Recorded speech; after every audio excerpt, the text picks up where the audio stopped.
Welcome to नजरिया the vision. मैं podcast सोच के आया था कि बहुत इस तरह से होगा, जो रेगुलर सवाल जो होते हैं उस तरह से आप कुछ पूछेंगे मुझसे। आपने तो पहली बॉल पे छक्का मार दिया, बेवकूफ सूर्यवंशी बन गया आप। बेवकूफ ने किसी का खत लिखा और वो उसकी पहली ही दूसरी मुलाकात थी उससे, लड़की से है, और उससे कामयाबी मिल गई, उसकी इश्क की कामयाबी हो गई, उस लड़की ने मंजूरी दे दी। गदर 2 तो उनकी है, सनी देओल की है, और क्या बोलते हैं अपना मैसेज। नहीं, हम मुझे तो आप सामने हैं, मुझे तो लगता है कि गदर 2 आपकी है। गदर 2 के बाद हाँ, फिल्म इंडस्ट्री को क्या मिला, या आपने फिल्म इंडस्ट्री को क्या मैसेज? एक्चुअली हमारे अनिल जी तो बोलते हैं कि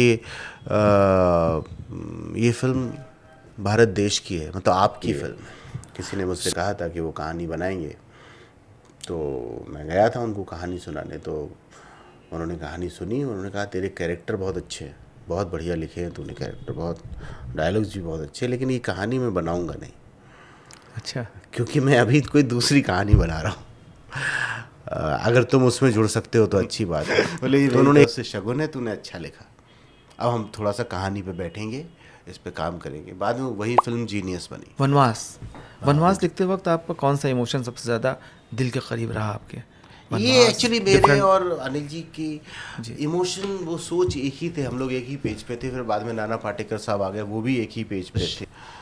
नाना पाटेकर को बोलते हैं कि तुम मरो तो सही, मैं तुम्हारा श्राद्ध करूँगा।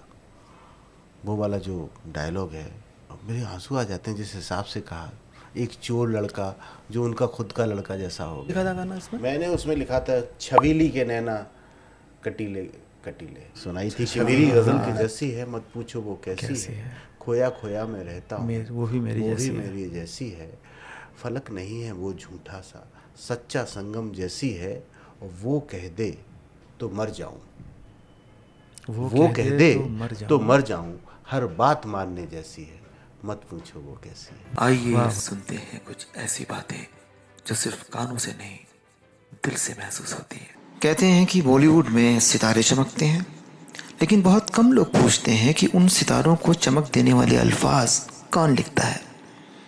एक ऐसा शख्स जिसके नाम से ज़्यादा उसके लफ्ज़ मशहूर हुए, जिसने गीत भी लिखे, जज्बात भी लिखे, जिसने पर्दे पर कहानियाँ नहीं, इंसानी रिश्ते, तन्हाइयाँ और उम्मीदें उतारी।